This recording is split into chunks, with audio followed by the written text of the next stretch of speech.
સુરતથી મહાકુંભ માટેની વોલ્વો બસને હર્ષ સંઘવીએ લીલી ઝંડી આપી હતી। આજે પ્રથમ દિવસે પ્રયાગરાજ માટે એક બસ ઉપડી હતી, જેમાં 35 ભક્તો પ્રયાગરાજ ગયા હતા। સુરતથી 2 વોલ્વો બસ શરૂ કરવામાં આવી છે, જેમાં આજે નાનાથી લઈને વડીલો સુધીના મુસાફરો પ્રયાગરાજ રવાના થયા હતા।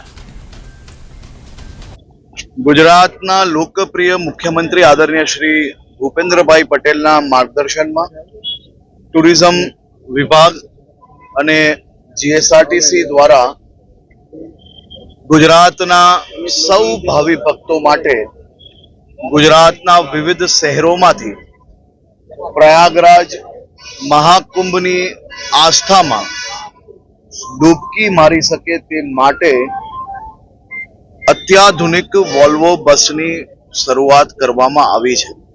પહેલા દરરોજ એક બસ ચાલુ કરવામાં આવેલી, પરંતુ લોકોનો ખૂબ લોડ હતો, તેના કારણે ગુજરાતમાં બીજા અન્ય સેક્ટરોમાંથી નવી 5 બસો શરૂઆત કરવામાં આવી છે।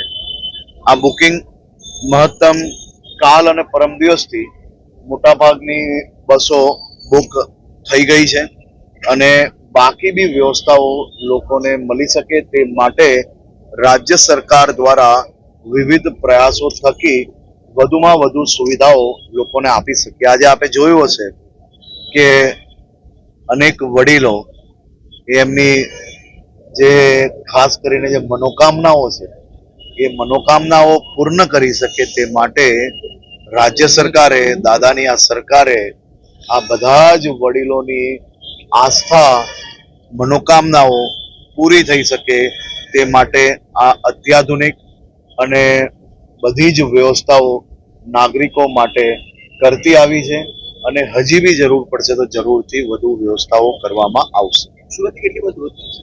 સુરતથી દરરોજ 2 બસોનું આયોજન કરવામાં આવ્યું છે।